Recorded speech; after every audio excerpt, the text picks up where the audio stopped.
Ending marijuana prohibition is one of the most reliable ways to remove simple marijuana possession as the basis of an arrest that can have lifelong negative consequences. If New York legislators really want to shield New Yorkers from the deplorable practices emanating from Washington, they should make clear that arresting people for marijuana possession will no longer be tolerated and create a legalized framework for marijuana as the Marijuana Regulation Taxation Act does. The Drug Policy Alliance and our partners believe that while legalizing for adult use will not alleviate the challenges faced by those communities most criminalized, it will remove a tool that has been used to harm them. To be clear, I do not think that legalizing marijuana or legalizing drugs will legalize Black people in the United States. We have a long, long history of the subjugation and killings of people of color. And in order for that to be addressed, we need to have a long reckoning of understanding the very real effects of institutional and systematic racism in individual and macro levels. However, in order for us to get there, we need to have a longer conversation about how drug prohibition, wholesale, is only uplifting that structure. That's why we started the Start Smart New York campaign, sensible marijuana access through regulated trade. To legalize marijuana is a racial justice campaign. We believe that it's time to stop the ineffective, racially biased, and unjust enforcement of marijuana prohibition to create a new, well-regulated, and inclusive marijuana industry that is rooted in racial and economic justice. I want to say that again, only because I know there is industry in the room. New York is not for sale. We can make money, and we can make people's lives better. But that will not include keeping out the communities that have been most criminalized, that have been killed, that lives have been destroyed. We will fight you tooth and nail every day if New York is set to create an industry that continues the subjugation and the stealing of wealth from communities of color. We urge New York policymakers to get on board. We can't wait any longer. More than 23,000 New Yorkers were arrested for low-level marijuana possession in 2016, and 2017 numbers will likely be similar. If legislators are serious about upholding the rights of New Yorkers and supporting smart economic growth, they need to end marijuana prohibition now and create a system to tax and regulate marijuana that will repair and reinvest in communities that have been most harmed by the marijuana arrest crusade by voting for the Marijuana Regulation Taxation Act. We look forward to further conversations with this committee regarding the implementation of these recommendations. Thank you for your time. Thank you. Thank you for three pieces of very compelling testimony. And I urge you, and I would say this to all the witnesses, in addition to giving us hard copies of your testimony, if you can email it to us, that makes it a lot easier to use and store and retrieve. Before I go to questions, I just want to say a couple of things about the 1977 legislation, because understandably, most people don't remember what we did 40 years ago. I remember it vividly because it was my bill. It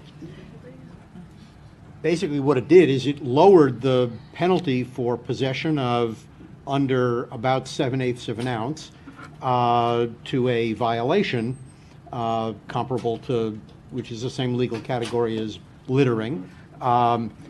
Technically, under New York law, a violation is not a crime. That is a term that applies to a misdemeanor or a felony, hence the name decriminalization, which is subtly different from legalization.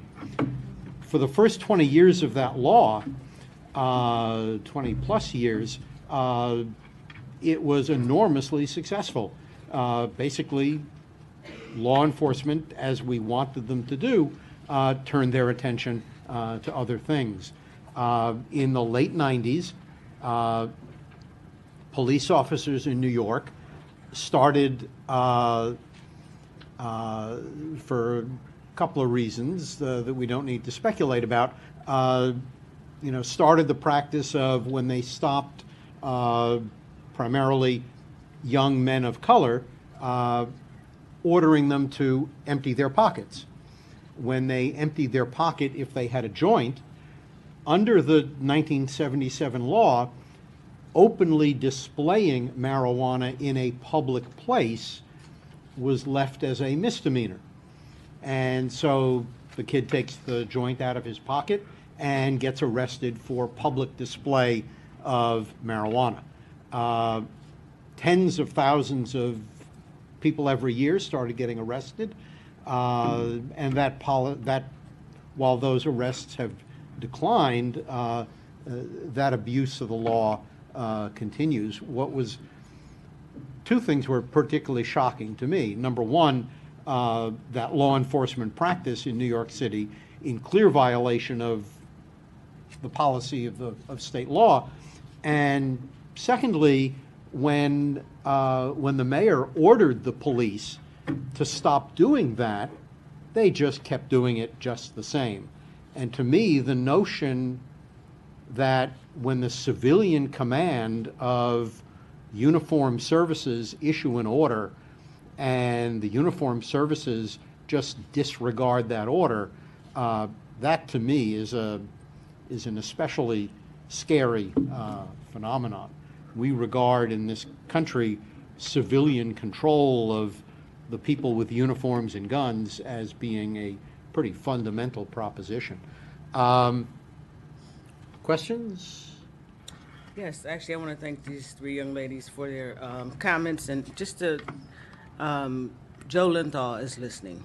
He's watching the hearing, and he may have some questions for you all, because he and I had this conversation similar to what, particularly as it relates to the unfair arrest of black and brown folks, and the impact that has on the state's criminal justice budget, cities' criminal justice budgets, as well as counties. And so you may hear some follow-up from him. If you don't have this in writing, we would appreciate getting it and make sure that Joe gets it as well. And on his behalf, I want to thank you for being here. Thank you.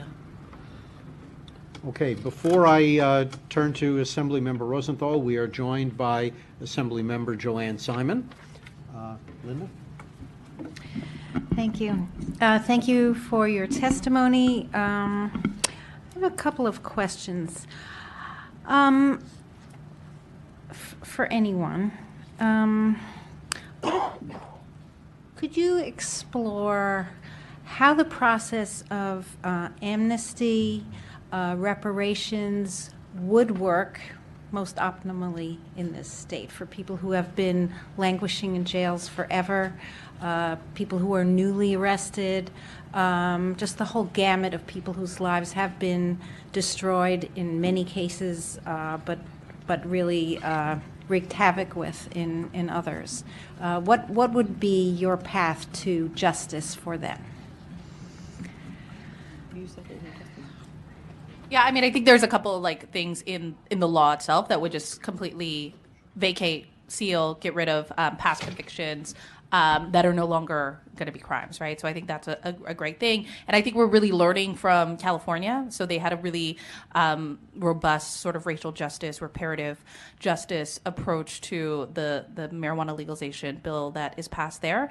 And, making sure that people are getting their records cleaned up. People who are inside right now get out, and yeah, I mean, I think there's probably a lot of just logistical things that are happening in California. I think that they're actually encouraging people to have to go in and get their records cleared, and there's a lot of community outreach in that regard. And so we're learning from them. But I think having in the law that you're going to correct the actions of the past is critical to making sure that people have some sort of pathway moving forward. Yeah, and I would add that not in just dealing with the court system, but also in places like for public housing, marijuana being used as a reason for people getting kicked kicked out of public housing, that would be removed. I think for when we're dealing with, as someone who is a trained social worker, when it comes to child custody cases and child welfare, in those agencies re-examining the policies, the administrative policies that they have around marijuana possession, I think it's beyond criminal, classist, and racist that we are seeing Black and Latino mothers having their children taken away because they are involved with child welfare services, and at the same time that GQ and Forbes can run cover stories about stoner moms, right, and talking about how marijuana helps their parenting, and have all these lifestyle blogs on Vogue talking about women and their children using marijuana, and Kalisa Stapleton not having her child for 10 months, right? So like really looking at that, and I think the New York Times did a great piece called The New Jane Crow, which really focused on child welfare and the big abuses that are happening and the invasive surveillance that system has created, and the way that marijuana plays a role in that. And in addition, I think one of the things that is really exciting, not only about the California initiative, Proposition 64, but also Assemblymember Crystal Peoples-Stokes and Senator Kruger's bill, is the Community Reinvestment Fund that really breaks down like where the revenue goes, and really looking at making sure, I know as the chair of the Alcohol and Drug Committee, that some of the money goes to drug treatment, right? And then looking at the reinvestment in communities, so things going to education, public education, so that, people understand that as we're introducing this substance above ground, that people understand what are the public health benefits and what are the public health interventions that we need in introducing this substance above board. And then, honestly, quite frankly, the communities that have been devastated, over-policed, and robbed of not only wealth, but people, right?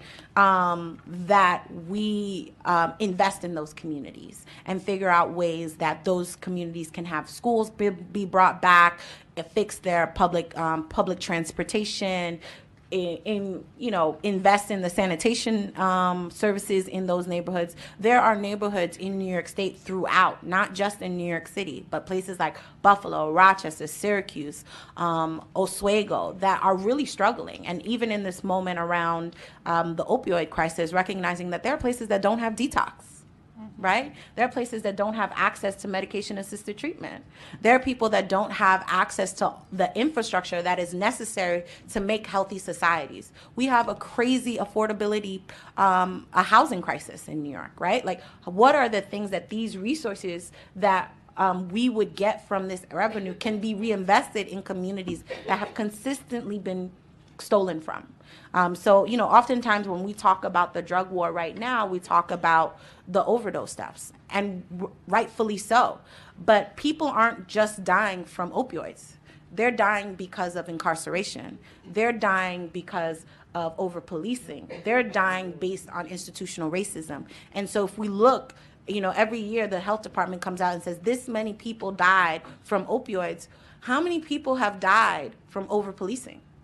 How many people have died from the crazy abuses for dealing with housing authorities, or the stress that comes with child welfare, or the administration of children's services telling you that you don't have right to see your newborn child because a public hospital illegally tested you and you tested for marijuana in that moment, and they take your child away, which doesn't happen in private hospitals and doesn't happen in. Lynn Paltrow, one of my sheroes, often says that if you look at women across race and across economics, if you drug test them, it's actually white women that are most likely to test for drugs, but it's Black and Latino women that are getting their kids taken away. So when you talk about reinvestment, it's not only about sealing records. It's not only about keeping people in their homes. It's not only about keeping people and their kids together. It's not only about reinvesting in their communities. It's about understanding how do we unearth the systematic and institutional racism that is further propagated by the war on drugs and these policies that have nothing to do with drugs and have everything to do with xenophobia, classism, and racism. Thank you for that powerful statement. I'm glad it's on the record. I hope the industry that's here is listening, because our